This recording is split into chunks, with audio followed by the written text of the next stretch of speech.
Hello everyone, welcome to कॉर्नमॉनिक्स, जहां पे आपको कंसेप्ट के साथ निमोनिक्स, ट्रिक्स, हैक्स, मेथड्स और जुगाड़ मिलने वाले हैं, जिससे भाई और बहनों हमारी नीट की प्रिपरेशन होने वाली है बहुत ही ज्यादा स्मूथ, बहुत ही ज्यादा इजी। तो तैयारी कीजिए इस नीट की हमारे साथ, ताकि जिस तरीके से अब मैं एक मेडिकल कॉलेज में स्टूडेंट हूं, आप भी अपना मेडिकल कॉलेज में पहुंचने का सपना जरूर और जरूर पूरा कर सकें। तो from one NEET student to another NEET student, चलो जी मिलके इस बारी के नीट को फोड़ते हैं। तो देखिए यार, स्टार्ट करें हम सेमी कंडक्टर्स के चैप्टर के साथ। तो कुछ चीजें हैं सेमी कंडक्टर्स के अंदर जो हमें जाननी है। तो सबसे इंपॉर्टेंट चीज semi conductor that is electronic devices में हम इस जुगाड़ सीरीज में क्या क्या करने वाले हैं यार। मैं इस वीडियो को आपके दो पार्ट्स में डिवाइड करना हूं। सबसे पहले इन जनरल पार्ट होगा, जिसमें हम आपका बैंड थ्योरी, ट्रांजिस्टर, रेक्टिफायर, ये सारा पार्ट कवर करेंगे। देन सेकंड पार्ट होगा लॉजिक गेट का। तो फर्स्ट पार्ट दैट इज जो फर्स्ट वीडियो, उससे आपके दो क्वेश्चंस आते हैं, एंड जो आपकी नेक्स्ट वीडियो होने वाली लॉजिक गेट्स वाली, उससे आपका एक क्वेश्चन और कवर हो जाए। तो तीन क्वेश्चन आते हैं सिर्फ और सिर्फ एक छोटे से चैप्टर से। तो चैप्टर बहुत ही ज्यादा इंपॉर्टेंट है। अब सेमीकंडक्टर में स्टार्ट कहां से करने लगे हैं? तो सेमीकंडक्टर, ताकि हम अच्छे समझ सके, हम कुछ बेसिक्स और केमिस्ट्री के रिवाइज करेंगे। तो भाई और बहनों, हम केमिस्ट्री के अंदर तीन रूल्स के बारे में मेनली पढ़ते थे। One was aufbau rule, one was your Pauli exclusion principle, यार एक तुम्हारा उसके साथ क्या था, हंड्स रूल था। ये तीन तुम रूल्स और प्रिंसिपल्स के बारे में पढ़ते थे केमिस्ट्री के अंदर, जब आपने एटॉमिक स्ट्रक्चर के बारे में चैप्टर पढ़ा होगा। अब यहाँ पे यार कौन सा रूल कहाँ पे आता है, इस सबको समझना है बहुत मुश्किल। तो एक निमोनिक यहाँ पे क्या है यार, अगर तुम सब नोट करो यार, ए, एच और पी, ये तीनों मैंने अल्फाबेटिकल ऑर्डर में लिखे हैं। ए, देन एच, देन पी। तो ये तीनों क्या अल्फाबेटिकल ऑर्डर में क्यों लिखे हैं? बिकॉज ये रूल्स इस तरीके से आपके अवेलेबल हैं। तो यहाँ पे देखिए यार, जो ए रूल है दैट इज जो ऑफ बाउ रूल है, ये हमें बताएगा किस ऑर्डर में आपके सब शेल्स फिल होंगे। तो सब शेल किस ऑर्डर में फिल होते हैं, this is told by your of बाउ प्रिंसिपल। क्लियर? देन उसके बाद यार अगर हम नेक्स्ट जाते हैं हंड्स के ऊपर, हंड्स हमें क्या बताता है यार? हंस हमें ये बताएगा, पहले हमने सब शेल के बारे में पढ़ लिया, अब हम ऑर्बिटल लेवल पे पहुंच जाएंगे। तो किस वे में ऑर्बिटल्स फिल होंगे, कि पहले सब में इस तरीके से, सपोज पी में आपके तीन ऑर्बिटल थे, तो पहले सब में सेम स्पिन वाले जाएंगे, उसके बाद पेयरिंग स्टार्ट होगी। तो ऑर्बिटल्स में कैसे फिलिंग होनी है, पेयरिंग कैसे होगी, वो सब हमें हंस बताता था। देन पॉली एक्सकल्शन बिल्कुल एंड में था, ये बताता था कि कोई भी आपके दो इलेक्ट्रॉन्स नहीं हो सकते जिनके पास क्या हो, सेम क्वांटम नंबर हो। क्लियर? अरे ये चीज तो हमने पढ़ी थी जब एटॉमिक स्ट्रक्चर पढ़ा था एटम का, केमिस्ट्री के अंदर, लेकिन वो सब चीज गैसियस स्टेट में थी। बट सेमीकंडक्टर में जो आप कंडक्टर्स देखने वाले हो, ये आपके सॉलिड स्टेट में लाई करेंगे। तो यहाँ पे थोड़ा सा फर्क क्या है यार, जो यहाँ पे आपका पॉली एक्सकल्शन प्रिंसिपल होने वाला है, ये बोलता है कि यार कोई भी आपके दो इलेक्ट्रॉन नहीं हो सकते, no two electrons can have same energy state. अरे भाई, इस एनर्जी स्टेट का क्या मतलब है, इस चीज को समझाऊंगा जब आपकी बैंड थ्योरी आने वाली, दैट इज नेक्स्ट टॉपिक। तो दो किसी इलेक्ट्रॉन्स की सेम एनर्जी स्टेट नहीं हो सकती, जिससे हमें बैंड थ्योरी ऑफ सॉलिड्स के बारे में पता चला। क्लियर? अब ये बैंड थ्योरी क्या है सॉलिड्स के अंदर, इसके बारे में समझते हैं। तो देखो यार क्या होता है, अगर आप सोडियम की बात करो, तो you all know about sodium, correct? तो सोडियम के अंदर आपको कुछ बेसिक चीजें पता है।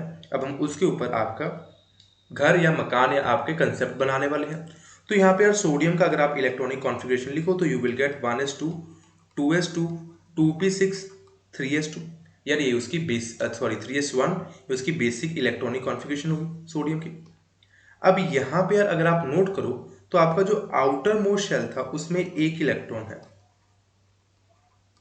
डन?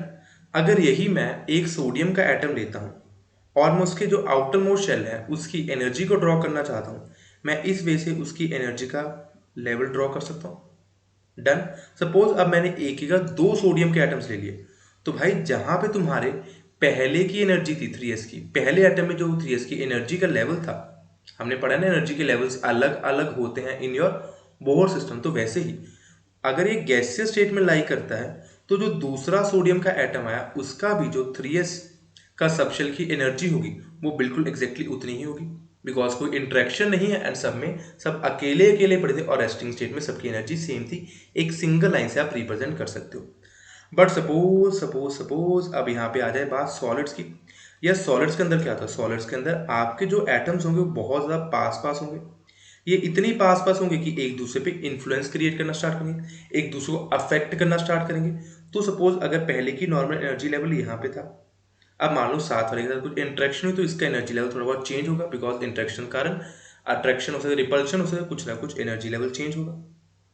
देन इसका भी जो दूसरा एटम था उसका भी कुछ ना कुछ एनर्जी लेवल चेंज होगा।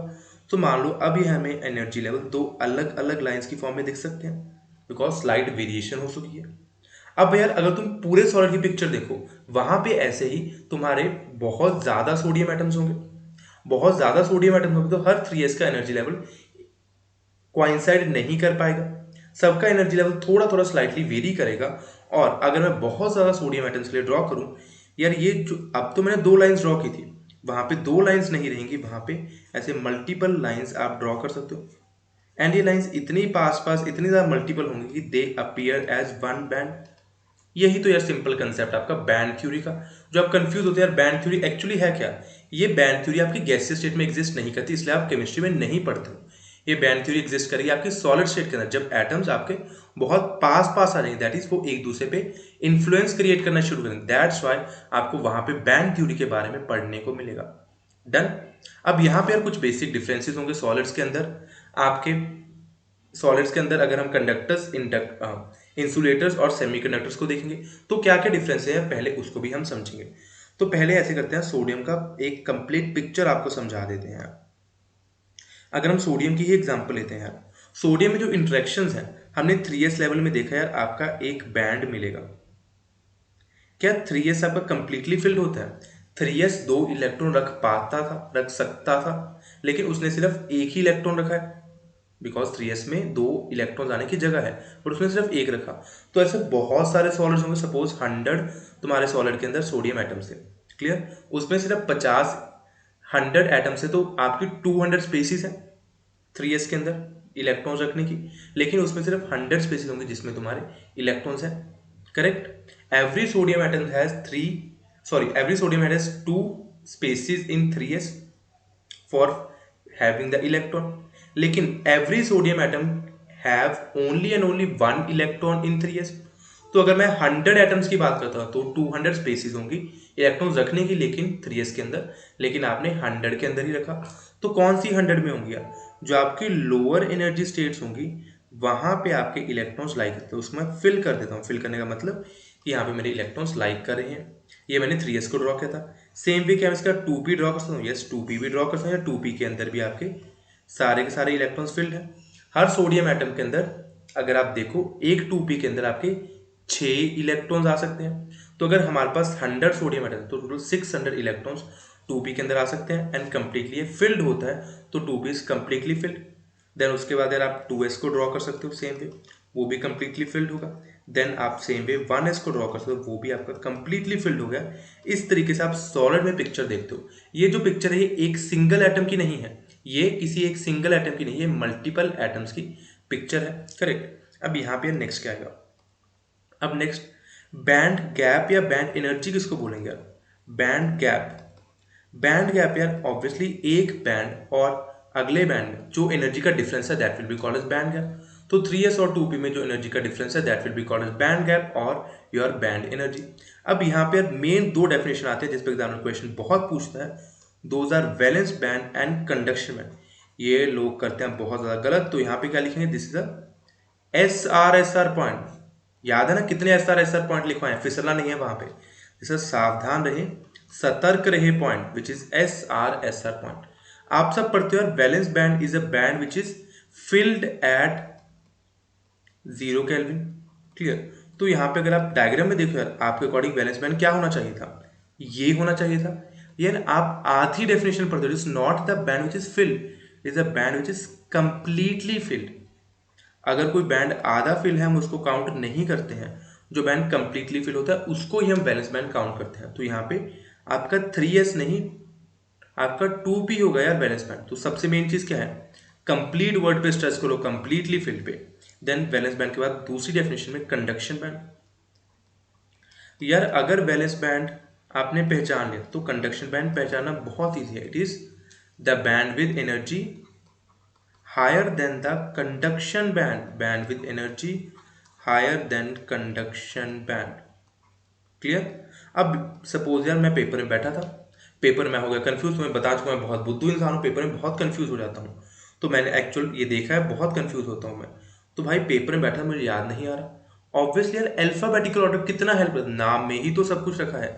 तो अल्फाबेटिकल ऑर्डर से यू कैन नो कि कंडक्शन बैंड आपका ऊपर वाला होगा, बैलेंस बैंड आपका नीचे वाला होगा। तो कंडक्शन बैंड क्या है? Band with energy higher than your valence band, जो वैलेंस बैंड से थोड़ी सी हाई एनर्जी रखेगा, that will be your conduction band.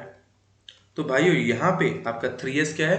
Conduction band, and your 2p will be your valence band. Clear? तो इसके base पे यार हमने ये चीज आपकी जान ली। अब यहाँ पे कुछ चीजों के बारे में जानते हैं। कंडक्टर, इंसुलेटर और सेमीकंडक्टर में क्या फर्क हो सकता है तुम्हारे according? Conductor is one material जो कंडक्ट करेगा बिजली को, इंसुलेटर नहीं करेगा, सेमीकंडक्टर दोनों के बीच में है, कभी करेगा कभी नहीं करेगा, मतलब कुछ करेगा कुछ नहीं करेगा, इतना अच्छे से नहीं कर पाएगा जितना अच्छे से कंडक्टर करता है। तो यहाँ पे हम कुछ बैंड थ्योरी की डायग्राम्स ड्रॉ कर लेते हैं यार। अगर आप देखो यार, ये ऐसी कोई डायग्राम है,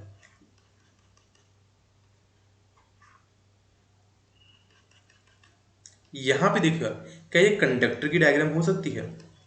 ऑब्वियसली यार, यहाँ पे देखो कुछ बैंड्स के लिए स्पेसिस आपकी खाली है, कुछ फील्ड है, तो आराम से इलेक्ट्रॉन जंपिंग जबैंग ऊपर नीचे डांस करते जाएंगे, तो इलेक्ट्रॉन आपके नीचे से ऊपर जा सकते हैं।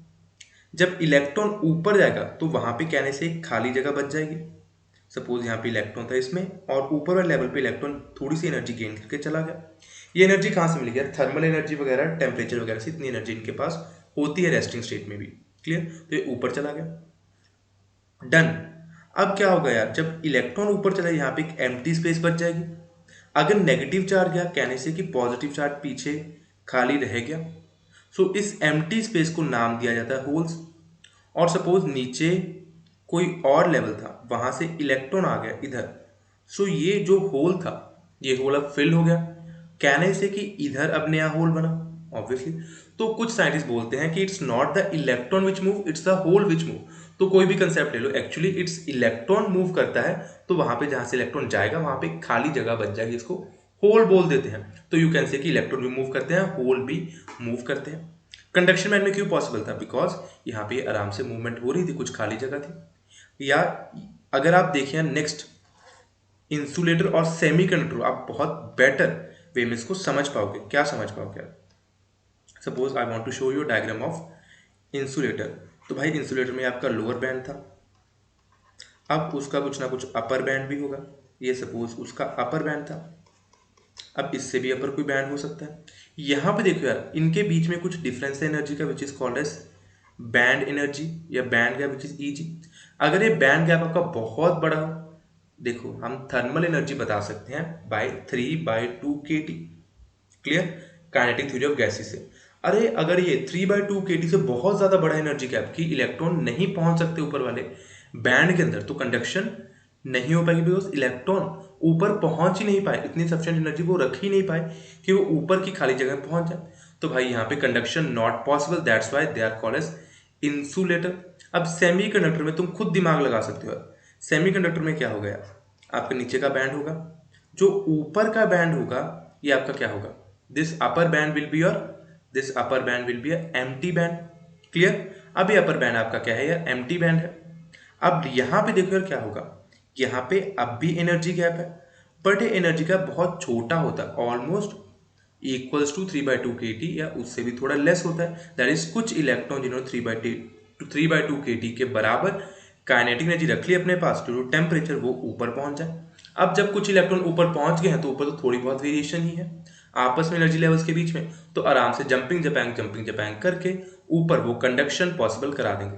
तो आपको क्या पता चला, कंडक्टर में क्या होगा, कुछ बैंड आपके सेमी फिल्ड होंगे, जिस कारण आराम से कंडक्शन उसी बैंड के अंदर प्रॉपर हो सकती है। इंसुलेटर में यार तुम्हारा क्या होने वाला है? इंसुलेटर में क्या होगा, आपके जो बैंड्स होंगे वो एक कंप्लीटली फिल्ड होगा, एक कंप्लीटली एम्प्टी होगा, और दोनों का एनर्जी गैप बहुत बड़ा होगा। सेमीकंडक्टर में सेम चीज होगी, बट एनर्जी गैप छोटा होगा। अगर ऐसी चीज हो जाए कि पहले का बैंड था, अब जो दूसरा बैंड है वो है तो खाली, दूसरा बैंड है तो एम्प्टी, बट वो पहले के साथ ही उसके जो दूसरे बैंड की लोअर एनर्जी लेवल्स हैं वो नीचे वाले बैंड के अपर एनर्जी लेवल्स के साथ क्वाइंसाइड करते हैं। तो भाई जब एनर्जी सेम है तो आराम से कंडक्शन हो पाएगी, सो this will B conductor only. तो ये भी हो सकता है कि खाली बैंड हो, लेकिन एग्जैक्टली जब ओवरलैप ही कर गए तो वो कंडक्टर बन जाएगा, बिकॉज कोई चक्कर नहीं है मूवमेंट का। डन। तो ये यार अपना बेसिक पार्ट है बैंड थ्योरी के रिगार्डिंग। अब अगर मैं आपको एक स्पेशल एग्जांपल बताऊं कार्बन की, सिलिकॉन वगैरह की, जो आपसे पूछते हैं यार, अगर कार्बन और सिलिकॉन की एग्जांपल आप समझो, आपको कोई नहीं समझाएगा, ये अजीब सा ग्राफ होता है यार। यहाँ पे क्या होगा, इफ यू चेक कार्बन या सिलिकॉन, कार्बन चलो लिख लेते हैं हम, कार्बन के अंदर 1s2, 2s2, 2p2। सो आपके अकॉर्डिंग क्या होना चाहिए, आपके अकॉर्डिंग क्या होना चाहिए, 2s2 है, 2p2, तो एक एनर्जी लेवल फिल्ड होगा। 2p में 6 होने चाहिए थे लेकिन 2 ही फिल्ड है।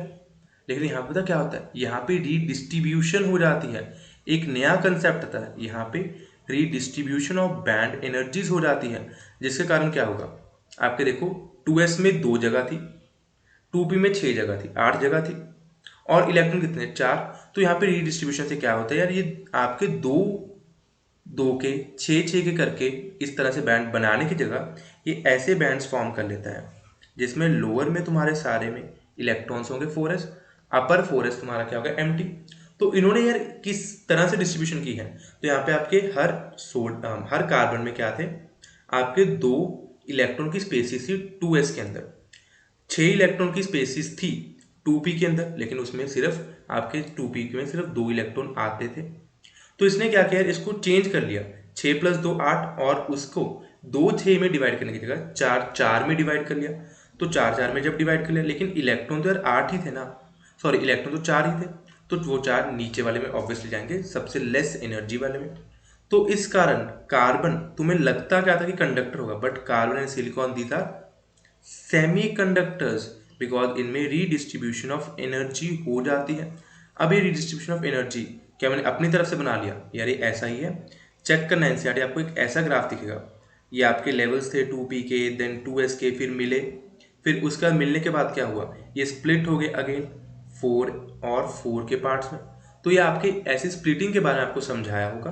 तो ये इसी कारण होता है कि आपके ये 2 और 6 में अलग अलग डिस्ट्रीब्यूटर रहने की जगह 4 4 में डिस्ट्रीब्यूटर रहना प्रेफर करते हैं। तो भाई ये कंसेप्ट था किसका, सेमीकंडक्टर में। जब आप ये पार्ट देखते हो कि Y carbon silicon despite 2p में उसके कुछ स्टेट्स खाली हैं, कुछ स्टेट फिल थी, तब भी वो कंडक्टर नहीं है, वो सेमीकंडक्टर है, ये कारण है बिकॉज ऑफ रीडिस्ट्रीब्यूशन। और ये आपका ग्राफ एनसीईआरटी में बना है, इस कारण आपको ये चीज आराम से समझनी पड़ेगी।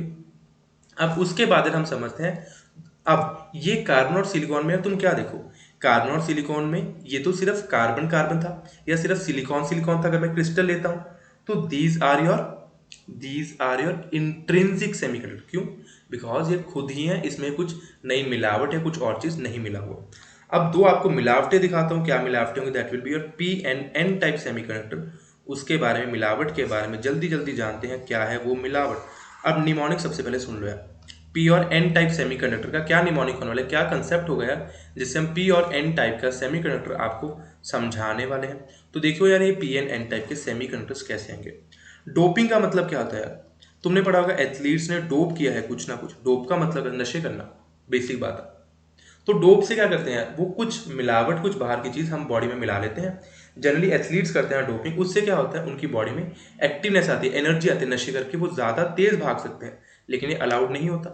तो सेम वे हम डोपिंग में यहाँ पे क्या करने वाले हैं, अगर सपोज मेरे पास सिलिकॉन का क्रिस्टल था, अब वहां पे यार मैं आपका बाहर से कोई सब्सटेंस थोड़ी बहुत अमाउंट में ऐड कर दूं जिसे अच्छा सेमीकंडक्टर बन जाए, that will be called as doping. अब दो टाइप की मैं इम्प्योरिटीज ऐड कर सकता हूँ। तो सिलिकॉन आपके कौन से ग्रुप को बिलोंग करता है, ग्रुप 14 को।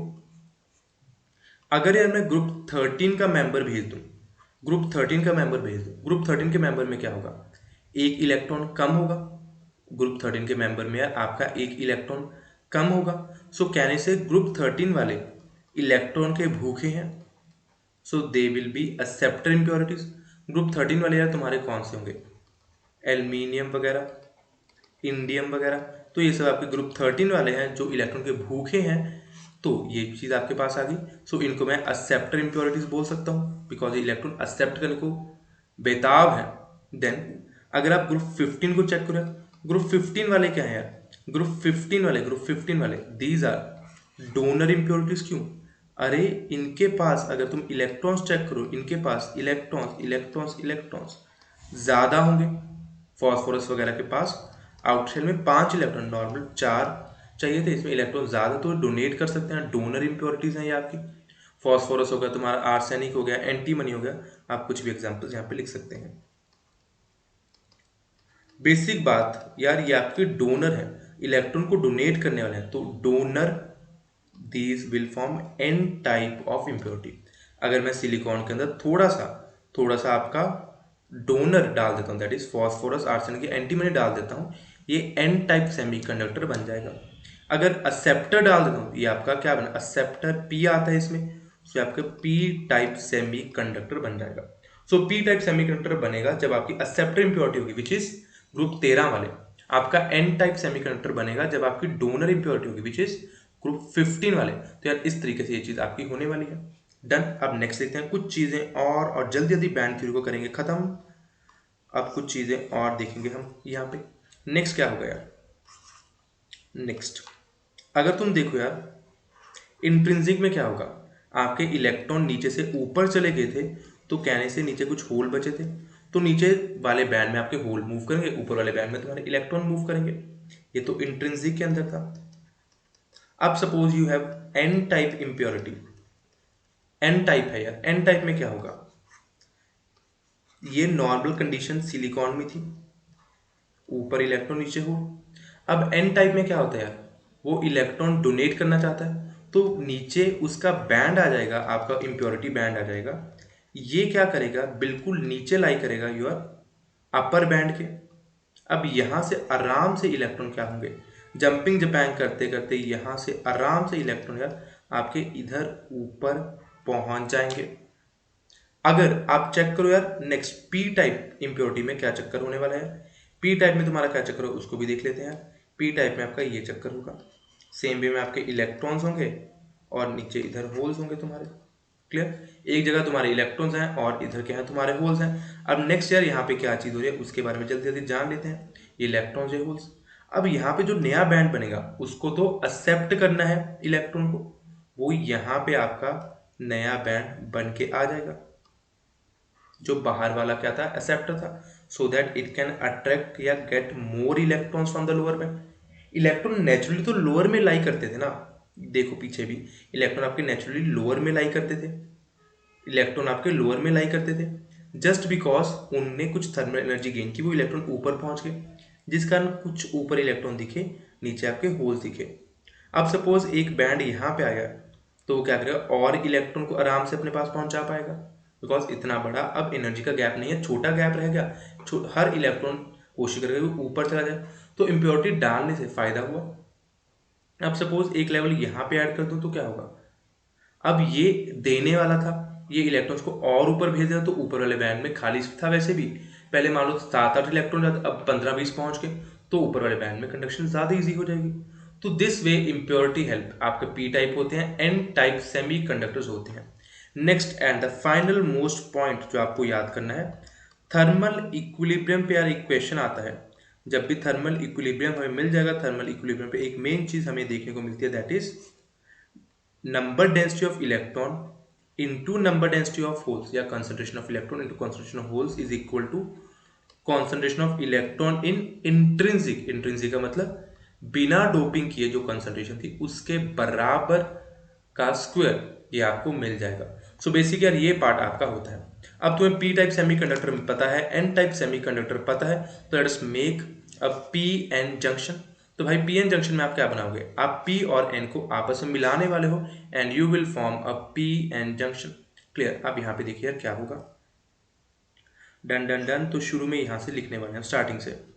तो पी एन जंक्शन में क्या क्या चीजें हैं, ये चीज बहुत इंपॉर्टेंट है और हर साल इससे क्वेश्चन एग्जामिनर पूछता ही पूछता है। तो भाई पी एन जंक्शन में क्या होगा, सपोज ये आपका पी टाइप का सेमीकंडक्टर था, पी टाइप है एक्सेप्टर इंप्योरिटी वाले, तो ये क्या करेंगे, इलेक्ट्रॉन्स को एक्सेप्ट करेंगे, तो होल्स ज्यादा हो जाएंगे यहाँ पे, इंट्रिंसिक के कुछ इलेक्ट्रॉन्स को एक्सेप्ट कर लेंगे तो खुद के अंदर होल्स ज्यादा होंगे पी टाइप में। अब एन टाइप में क्या होगा, एन टाइप में डोनर थे, इलेक्ट्रॉन्स डोनेट करने आए हैं, तो इलेक्ट्रॉन्स ज्यादा होंगे। अब फाइनली तो पी टाइप में तुम्हारे क्या ज्यादा होंगे, होल्स, देन डोनर टाइप में, एन टाइप में तुम्हारे इलेक्ट्रॉन ज्यादा होंगे। अब यहाँ पे क्या होगा, ये नॉर्मल मेजोरिटी थे, so majority carriers in P type holes, majority carrier in N type electrons, minority carriers in P type, majority holes की तो माइनॉरिटी तुम्हारी किसकी होगी, इलेक्ट्रॉन्स की होगी। तो दैट्स वाई मैं लेस ई ड्रॉ कर रहा हूँ, minority carriers in N type those will be your holes. ये हुआ। अब यहाँ पे अगर पी टाइप में तुम्हारे होल्स ज़्यादा हैं तो होल्स इधर चले जाएंगे, अगर एन टाइप में आपके इलेक्ट्रॉन ज़्यादा हैं इलेक्ट्रॉन्स इधर आ जाएंगे। सो पी टाइप से तुम्हारे होल्स उधर चले जाएंगे, एन टाइप से तुम्हारे इलेक्ट्रॉन्स इधर आ जाएंगे। तो इस तरह के आपकी डिफ्यूजन होगी। Diffusion is movement due to concentration difference यार। तो कंसंट्रेशन डिफरेंस के कारण जो मूवमेंट होगी उसको डिफ्यूजन बोलते हैं ना। तो this is due to concentration difference. अब भाई डिफ्यूजन करंट की डायरेक्शन क्या होगी? डिफ्यूजन करंट की डायरेक्शन क्या होगी? खुद सोचो यार, करंट की डायरेक्शन क्या होती है? Opposite to movement of electrons. अगर यार तुम्हारे इलेक्ट्रॉन्स मूव किए एन टू पी, तो डिफ्यूजन करंट की डायरेक्शन क्या होगी तुम्हारी? From P side to N side. तो डिफ्यूजन करंट की डायरेक्शन लिख लेते हैं, it will be from P side to N side. Done. अब नेक्स्ट चलते हैं। अगर ये आपकी डिफ्यूजन करंट की डेफिनेशन डायरेक्शन हो चुकी है, अब ड्रिफ्ट करंट क्या हो गया? अब अगर इलेक्ट्रॉन इधर चले गए, इधर होल्स आ गए, तो कुछ टाइम बाद इधर नेट नेगेटिव चार्ज इकट्ठा हो रहा होगा बिकॉज इलेक्ट्रॉन आ रहे हैं, इधर होल्स आ रहे हैं तो इधर पॉजिटिव चार्ज इकट्ठा हो रहा। अब मान लो कोई और इलेक्ट्रॉन डिफ्यूजन कारण इधर जाना चाहता था, क्या वो जा पाएगा? जैसे ही वो इलेक्ट्रॉन पहुंचना चाहेगा, इधर तुम्हारे क्या है? नेगेटिव चार्ज, वो उसको वापस जा वापस जा। ऑलरेडी हम बहुत नेगेटिव और इलेक्ट्रॉन नहीं ले सकते। सपोज होल इधर से इधर पहुंचना चाहता था, अब वो पहुंचने देंगे? ये बोलेंगे यार वापस जा वापस जा, अभी हम बहुत पॉजिटिव हैं, अब हम तेरे को अलाउ नहीं कर सकते। तो कुछ टाइम बाद मूवमेंट हो जाएगी बंद मेजॉरिटी कैरियर्स की। एक रीजन होगा जो इन मूवमेंट को रोकेगा, that region will be called depletion region. क्यों बना? बिकॉज डिफ्यूजन हुई थी, चार्जेस सेपरेट आउट हुए, सो डिप्लीशन रीजन की फॉर्मेशन हुई। अब डिप्लीशन रीजन आपका बन चुका है। अब डिप्लीशन रीजन में तुम्हारा एक टाइप का करंट होता है, this current is called as current in depletion region, this is called as drift current. अब ये क्या भाई, बला का नाम हो गया। इस डिप्लीशन रीजन में ड्रिफ्ट करंट की बला या ड्रिफ्ट करंट तुम्हारा क्या है उसके बारे में आपको जानना पड़ेगा। सपोज इस डिप्लीशन रीजन में ये था कि आपकी पी वाली साइड नेगेटिव चार्ज इकट्ठा हुआ था, एन वाली साइड पॉजिटिव चार्ज इकट्ठा हुआ। तो सपोज यहाँ पे आपस में तुम्हारे क्या थे? बॉन्ड से कुछ ना कुछ, अब भी यहाँ पे सब्सटेंस तो तुम्हारा अब भी है सिलिकॉन का या जो भी तुम ले रहे हो, उसमें टक्कर हुई। टक्कर कारण क्या हुआ? आपका बॉन्ड टूटा, बॉन्ड टूट गया, इलेक्ट्रॉन अलग होल अलग। अब होल क्या जाएगा? होल इधर को चला गया, इलेक्ट्रॉन इधर को चला गया। देखो मूवमेंट ऑपोजिट है, मूवमेंट ऑपोजिट है। डिफ्यूजन में तुम्हारा होल पी टू एन जाता था, यहाँ पे होल तुम्हारा टूवर्ड्स पी जा रहा है, वहां पे फ्रॉम पी था, यहाँ पे टूवर्ड्स पी जा रहा है। सो ड्रिफ्ट करंट तुम्हारा क्या होगा? ऑपोजिट होगा। ड्रिफ्ट करंट क्या होगा? ऑपोजिट होगा, ऑपोजिट होगा, ऑपोजिट टू डिफ्यूजन करंट। तो यार drift current will be your opposite to diffusion current. अब यहाँ पे यार कितना ऑपोजिट है उसके बारे में हमें जानना है। So this will be opposite to diffusion current. Done. Diffusion current की डायरेक्शन हमारे पास क्या थी यार? P to N. अब ड्रिफ्ट करंट की डायरेक्शन क्या होगी यार? This direction will be N to P. So clear? तो आपको इसके बारे में पता चला। अब यार थोड़ा सिंपल और चलो, अरे पड़ा था तुम्हारे पास कोई सेमीकंडक्टर, तुमने उसको वैसे ही हाथ लगा, कुछ बिजली की तार उसको नहीं जोड़ी है, तुमने बस उसको हाथ से उठाने की कोशिश की, क्या तुम उठा पाओगे? अरे हम कार्बन का कोल भी उठाते हैं ना, तो आराम से उठा पाते हो। क्या तुम्हें कोई करंट लगता है? नहीं लगता है। सो भाई करंट क्यों नहीं लगता? Because these two diffusion and drift are equal and opposite. So diffusion current and drift current in resting state, normal state क्या होते हैं यार तुम्हारे?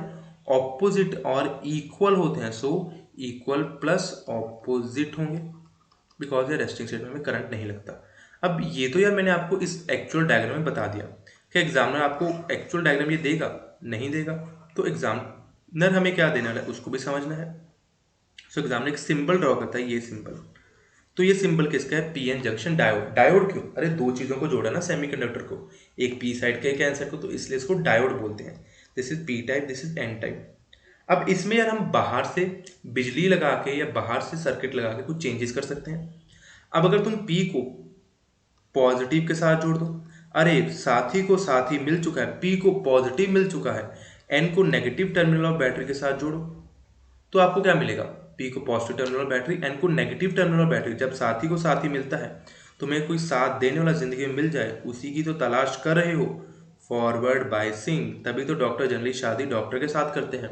तो फॉरवर्ड बायसिंग, जब फॉरवर्ड बायसिंग होगी, क्या जिंदगी में तुम्हारी दूरियां कम होंगी? आगे बढ़ना चाहते हो जिंदगी में, साथी को साथ ही मिल चुका है, सो डिप्लीशन तुम्हारी क्या होगी? जिंदगी में लेस हो जाएगी। सो डिप्लीशन रीजन विल डिक्रीज। शेर व शायरी से याद करो यार, अगर डिप्लीशन रीजन डिक्रीज हो जाए, ड्रिफ्ट करंट को क्या होगा? Drift current will decrease. Then junction potential को क्या होगा? Junction potential will decrease. Junction potential actually barrier potential बोलते हैं यार। अगर जिंदगी में तुम्हारा साथ देने वाली कोई मिल चुकी है तुम्हें, तो जिंदगी में जो भी बैरियर्स आएंगे तुम आराम से क्रॉस कर पाओगे, और वो सारे बैरियर पोटेंशियल वगैरह डिक्रीज हो जाएंगे। So this barrier potential will decrease. अब अगर रिवर्स बाइसिंग में क्या होगा? रिवर्स बाइसिंग यार, you will attach P to negative terminal of battery and N to positive terminal of battery. So this P side अगर आप नेगेटिव टर्मिनल ऑफ बैटरी से जोड़ दो, और इस N साइड को अगर आप पॉजिटिव टर्मिनल ऑफ बैटरी से जोड़ दो, सो this will be your reverse biasing. And reverse biasing में क्या क्या चेंजेस होंगे उसको जल्दी लिख लेते हैं यार। रिवर्स बाइसिंग में, अरे रिवर्स मतलब उल्टा, रिवर्स बाइसिंग में तुम्हारे क्या क्या चेंजेस आपको देखने को मिल सकते हैं। रिवर्स बाइसिंग जिंदगी में उल्टा, आपको उल्टा लोग मिल गए, उल्टे साथी मिल गए। कॉलेज में गए, लोगों ने बोला नशे अटेम्प्ट कर, नशे कर, ये कर, ये कर, दारू पी, ये कर, बुरे दोस्त मिले, तो भाई रिवर्स बाइसिंग है। तो तुम डिप्लीट ज्यादा होगे, डिप्लीशन तुम्हारी ज्यादा होगी, जिंदगी में आगे चलते थे बैरियर्स बढ़ने वाले होंगे, बैरियर्स बढ़ जाएंगे। देन उसके बाद क्या होगा? बैरियर्स बढ़ जाएंगे, देन आपका ड्रिफ्ट करंट। ड्रिफ्ट करंट, जब बैरियर बढ़ चुके हैं, drift current will change, drift current will increase, because वो जंक्शन के अंदर, बैरियर के रीजन के अंदर था। तो यार सिंपल तरीका यार, आपको फॉरवर्ड और रिवर्स बाइसिंग को समझने का, साथ साथ उसको याद करने का भी। क्लियर? तो भाई ये अपने पास पार्ट हो चुका है। अब एक आपको चीज देते हैं जीनर डायोड के बारे में यार। अब जीनर डायोड में एक पॉइंट लिखाऊंगा जिससे तुम सारे न्यूमेरिकल सॉल्व कर पाओगे। देखो जीनर डायोड, जीनर डायोड क्या है यार? Z for Zener, Z for Zener, Z for जिद्दी इंसान। जीनर डायोड बहुत जिद्दी इंसान है। इसने जो एक बारी बोल दी, एक बारी कमिटमेंट कर दी, फिर ये किसी की नहीं सुनता। इसने बोला एक बारी, सपोज जीनर डायोड को लिखा मैं +7 वोल्ट हूं, तो इसको अपने अक्रॉस 7 वोल्ट का पोटेंशियल डिफरेंस चाहिए ही चाहिए। कुछ भी बाहर दुनिया चाहे भाड़ में जाए, दुनिया मरे या ना मरे, इसको अपने अक्रॉस 7 वोल्ट का पोटेंशियल चाहिए, because Z for Zener, Z for जिद्दी। तो जब भी जीनर के क्वेश्चन आएगा ना, स्टार्ट कहाँ से करना? जीनर की जो डिमांड है, अगर उसको 7 वोल्ट चाहिए, उसको 7 देके छोड़ो, बाकी सब कुछ भी होता रहे दुनिया में, उसको 7 दो। क्लियर? अब नेक्स्ट, कई बार एग्जाम आपसे ग्राफ पूछता है, forward reverse biasing, and the last part in this PN junction and your band theory. Then आगे हम आपका पार्ट करेंगे ट्रांजिस्टर एंड रेक्टिफायर का। तो इस टाइप का ग्राफ होगा यार आपका। क्लियर? इस टाइप में ग्राफ में आपको क्या देखने मिला है? This is IV characteristic graph. IV characteristic का मतलब क्लियर, आपको उसे करंट और पोटेंशियल डिफरेंस का आपको पार्ट ड्रॉ करना था। सो भाई इस टाइप का आपका ग्राफ होगा। जैसे जैसे आप पोटेंशियल डिफरेंस इंक्रीज करते हो, करंट आपका इंक्रीज करता जाएगा, सिंपल। और ये फॉरवर्ड बाइसिंग होगी। फॉरवर्ड बाइसिंग में रेजिस्टेंस कितनी होगी यार? जब बैरियर नहीं है, डिप्लीशन या resistance is almost equal to zero. Reverse में इतने रीजन में देखो यार, आप पोटेंशियल बढ़ाते बट करंट फिर भी जीरो का, so resistance is equal to infinity. But एक टाइम क्या होगा?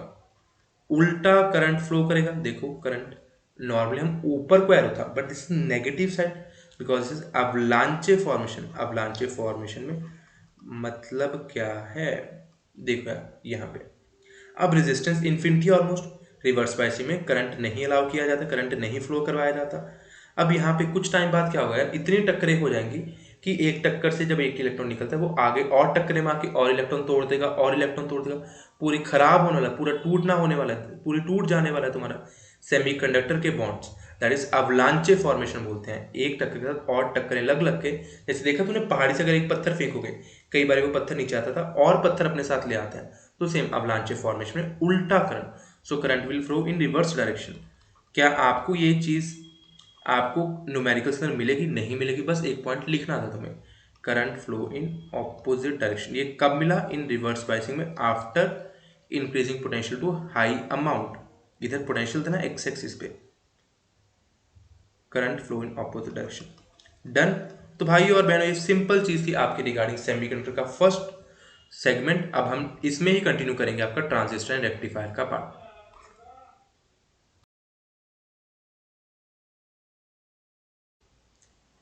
चलो यार, अब ट्रांजिस्टर का पार्ट स्टार्ट करते हैं। यार तुमने मेरे साथ डायोड का पार्ट पढ़ा है, जिसमें हमने एक पी टाइप का सब्सटेंस लिया था, एक एन टाइप का लिया था, उन दोनों को आपस में जोड़ दिया था, तभी डायोड। डाई मतलब दो चीजें।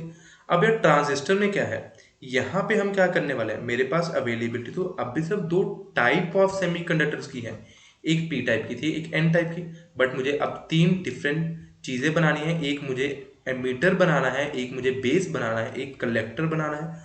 तो कैसे करूंगा, मैं बेस को सपोज एन टाइप का ले सकता हूं, एमीटर मैं ले सकता हूं पी टाइप का। Clear? So I will take base as N type, emitter as P type. जो आपका कलेक्टर है, कलेक्टर को भी मैं आपका पी टाइप का ले सकता हूं। तो यहाँ पे आप नोट करो P N P, because actually ये अरेंज होते हैं, पहले एमीटर फिर बेस फिर कलेक्टर को डायग्राम ड्रॉ करेंगे। सो पी एन पी टाइप का सेमीकंडक्टर जो हमने जोड़े, तो इससे क्या बना मेरे पास पी एन पी टाइप का ट्रांजिस्टर। क्या मैं ये ले सकता हूँ कि एमीटर को एन टाइप का ले लूँ, कलेक्टर को एन टाइप का ले लूँ और बेस को आपके पी टाइप का ले लूँ, तो this will be N P N type of transistor. तो यार तुम्हारे पास P N P type of transistor हो सकता है, N P N type of transistor हो सकता है। मेजरली इनमें कोई ज़्यादा कोई बड़ा फर्क नहीं है कि आप इनको ज़्यादा डिटेल में पढ़ें। डन, बस इतना पता होना चाहिए। अब यहाँ पे बेसिक हम डायग्राम पहले ड्रॉ करेंगे। तो अगर तुम डायग्राम ड्रॉ करो, you will get a diagram like this, जिसमें आपको तीन अलग अलग रीजन मिलेंगे। यार एक तो आपका रीजन था which will be the region of emitter, then छोटा सा रीजन तुम्हारा बेस का रीजन आएगा, फिर आपका कलेक्टर का रीजन आएगा। तो यार ये एमिटर का रीजन है, ये आपका बेस का रीजन है, ये आपका किसका कलेक्टर का रीजन है। अब ये चीज़ यार मेरे पास आ गई। अब अगर तुम देखो यार, एमीटर में बहुत ज़्यादा हैवी डोपिंग की हुई है। हैवी डोपिंग मतलब कि यहाँ पे अगर suppose this is a N type semiconductor मैं यूज़ कर रहा था, तो यहाँ पे जो एक्सेप्टर इम्प्योरिटी है as per your intrinsic semiconductor, वो उसकी अमाउंट बहुत ज़्यादा होगी। कलेक्टर में भी आपकी सेम चीज़ होगी, लेकिन अब इम्प्योरिटी के लेवल थोड़े लेस है, that is moderate level of doping. मतलब मॉडरेट डोपिंग का मतलब थोड़े इम्प्योरिटी के लेवल्स आपके लेस होंगे, मॉडरेट डोपिंग। देन उसके बाद यार अगर आप बेस के बारे में पढ़ो, बेस है तो यार तुम्हारा अलग टाइप का। अगर तुमने पढ़ा था if emitter and collector are N type, base will be और पी टाइप। बेस है तो अलग टाइप का, छोटू सा बेस है, नाम भी छोटा है। छोटा बेस, छोटा नाम, छोटे दर्शन, दैट इज, एक तो ये छोटू है, नाम देखो सबसे कम अल्फाबेट्स है, वेरी लाइटली डोप होगा। इसको किसने इज्जत नहीं दी, सबसे कम डोपिंग हमने बेस रीजन के अंदर की थी। देन बेस रीजन का एरिया भी स्मॉल होगा, तो इसका एरिया भी स्मॉल होगा और ये अलग टाइप का होगा, इसको इज्जत नहीं दी अगेन। बाकी अगर एन एन टाइप का या पी टाइप का होगा। अब सोचो यार क्या होगा, सपोज एमीटर आपका एन टाइप का था, तो we know that N type में मेजोरिटी आपकी इलेक्ट्रॉन्स के होते, तो ज़्यादा इलेक्ट्रॉन्स थे। देन आपका कलेक्टर भी एन टाइप का था, इसमें मेजोरिटी तुम्हारी इलेक्ट्रॉन्स होगी, लेकिन इतनी ज़्यादा कंसंट्रेशन इलेक्ट्रॉन्स की नहीं होगी as compare to emitter. Base तुम्हारा ऑपोजिट है, इसमें होल्स तुम्हारे ज़्यादा होंगे। अब सपोज यार रेस की तरह समझो, अगर 100 बंदों ने रेस स्टार्ट की एमीटर से, तो 100 में से क्या एक छोटा सा अगर फिनिशिंग पड़ा, एक आपको आपने बोल दिया कि सबको कि भाई तुम रेस में भाग तो रहे हो, लेकिन आपको सिर्फ इतने से रीजन में रुकना है, इससे आगे नहीं जाना। क्या सबके सब उतने से रीजन में रुक पाएंगे? बहुत कम रुक पाएंगे। तो सपोज अगर 100 बंदों ने रेस स्टार्ट की, सिर्फ सपोज 5 बंदे ही तुम्हारे बी रीजन में रुक पाए, बाकी 95 तो आपके आगे निकल गए। तो यार जो आपका बेस रीजन है ना, वो इतना छोटा होता है कि बहुत कम इलेक्ट्रॉन्स जो निकल रहे थे आपके स्टार्ट होते हैं मीटर से, बहुत कम इलेक्ट्रॉन्स पहुंच पाते हैं आपके बेस में, रुक जाते हैं, उससे मेजॉरिटी आगे ओवरशूट करके आगे पहुंच जाते हैं। क्लियर? तो कहने से अगर मीटर से तुम्हारे 100 इलेक्ट्रॉन स्टार्ट हुए, उसके कुछ ही रुक पाए बेस में, so small amount of emitter current आपका बेस में कन्वर्ट होगा, बाकी सारा का सारा मेजॉरिटी मेजर सारा तुम्हारा कलेक्टर साइड में चला जाएगा। So collector current will be 95 to 99% of emitter current, because majority आगे चले गए थे, थोड़े बहुत ही रुक पाए। So 1 to 5% of base current is 1 to 5% of emitter current. Clear? So I is equal to I B plus I C, because सारे स्टार्ट तो तुम्हारे एमीटर से कुछ पहुंचे बेस में रुके, बाकी मेजॉरिटी तुम्हारे ओवरशूट करके। तो भाई ये यार बेसिक तुम्हारा फंडा होगा जो आपको याद करना है। अब यहाँ पे अगर आप डायग्राम देखो, डायग्राम में आपको अगर सर्किट देखो, तुम्हें इस टाइप का सर्किट ड्रॉ किया जिसमें तुम मेजरली कंफ्यूज हो, तुम्हें कभी समझ ही नहीं आता ट्रांजिस्टर। अरे ये उन्होंने सर्किट ड्रॉ किया होगा, अब जो एमिटर बेस्ड जंक्शन है, एमिटर बेस्ड जंक्शन है, मुझे इलेक्ट्रॉन्स को दूर भेजना है, so this emitter based junction will be your, कैसी बाइसिंग करूंगा यार, जो मेरा एमिटर बेस्ड जंक्शन होगा मुझे कैसी बाइसिंग करनी होगी, this emitter based junction will be forward bias. Forward क्यों? फॉरवर्ड बिकॉज इलेक्ट्रॉन को भाई मुझे एमिटर से दूर भेजना है, बेस की तरफ भेजना है। बेस वॉज पी टाइप, तो पी को पॉजिटिव से ज्वाइन करो, बेस पी था तो पॉजिटिव से ज्वाइन करेंगे, दिस विल बी, इस टाइप का आपका पार्ट होगा। फॉरवर्ड बाइसिंग होती है in always emitter base reason. Clear? Forward biasing. Next अगर आप बेस कलेक्टर रीजन देखो, that always will have reverse biasing. P type का मतलब नेगेटिव टर्मिनल के साथ जोड़ना होगा, और तुम खुद सोच सकते हो यार, अगर कलेक्टर को पॉजिटिव टर्मिनल के साथ जोड़ा है तो मेजॉरिटी इलेक्ट्रॉन को अपने पास बुला लेगा, आ जाओ आ जाओ आ जाओ, इलेक्ट्रॉन को लालच देगा, इलेक्ट्रॉन सब कलेक्टर की तरफ भागते जाएंगे। सपोज रेस में भाग रहे थे, आगे किसने दिखा दिया कि अगर तुम कलेक्टर साइड पहुंच जाओगे तो आपको नटेला का जार मिलेगा, भाई मैं तो भागता जाऊंगा, नटेला जार जलेबियां दिखाओ मैं तो भागता जाऊंगा, खाने का बहुत शौकीन। तो सेम वे इलेक्ट्रॉन बेस को धोखा दे के मेजॉरिटी पहुंच गए। अब यार अगर तुम ये डायग्राम देखो, ये आपकी एनसीईआरटी में डायग्राम बनाई गई है, इसमें तुम्हारा क्या है, बेस को दोनों साइड से तुमने जोड़ा हुआ है, बेस को तुमने दोनों साइड से जोड़ा हुआ है, so this will common base transistor. यार तुम सब इसको क्या समझते हो, कॉमन एमिटर, बिकॉज एग्जामिनेंट या एनसीईआरटी वाले डायग्राम तो आपकी कॉमन बेस की बना दी, बट जब कैलकुलेशन की वो सब कॉमन एमिटर की है, तो थोड़ा फर्क है यार। This is common base type of transistor, because base दोनों कनेक्शन में जुड़ा हुआ है तुम्हारा, this is common base. But सारी कैलकुलेशन आपको, जितने भी क्वेश्चन आते हैं सारे कॉमन एमीटर पे आता है, तो आपको पता होना चाहिए कि व्हाट इज कॉमन बेस। अगर बेस दोनों जगह, this will be called as common base. अगर आपका क्या हो गया, अगर आपका दोनों जगह एमीटर होगा, एमीटर के कनेक्शन दोनों साइड से होंगे, that will B common ammeter. अब इसके फॉर्मूला याद करने बहुत ईजी है। वोल्टेज गेन, यार अब मैं कॉमन एमीटर के बेस पे आपको समझाऊंगा, बिकॉज सारे क्वेश्चन कॉमन एमीटर पे आते हैं। क्लियर? अब यहां पे देखो यार, वोल्टेज गेन क्या होगा, वोल्टेज मतलब पोटेंशियल डिफरेंस की बात, गेन मतलब इंक्रीज, तो फाइनल वोल्टेज जो कि हमारे पास वीसी, कॉमन एमीटर है तो वीसीई लिखूंगा, इनिशियल वीबीई। करंट गेन क्या हो गया, current gain current gain current gain, current gain क्या होगा, final current which is ICE divide by initial current which is IB. यार मैंने यहाँ पे तुम्हारा आईई क्यों नहीं लिखा, आईबी क्यों करंट ले रहा हूँ, अरे एमीटर तो कॉमन है यार, कॉमन चीज को दोनों आप एक एक साइड कैसे ले सकते हो, तो कॉमन चीज को छोड़ दो, बाकी चीज को लिख लो। ये आपका करंट गेन आ गया, डन डन डन। अब यार मेरे पास ये चीज आ चुकी है। क्लियर? यहां तक कोई डाउट की बात नहीं आनी चाहिए। देन उसके बाद यार अगर मैं देखूं इसको मैं कैसे कैसे आपके लिए लिख सकता हूं, क्या मैं पावर गेन निकाल सकता हूं, power gain will be voltage gain into, power gain will be voltage gain into current gain, तो वो चीज भी आराम से आप निकाल सकते हो। So voltage gain into your current gain.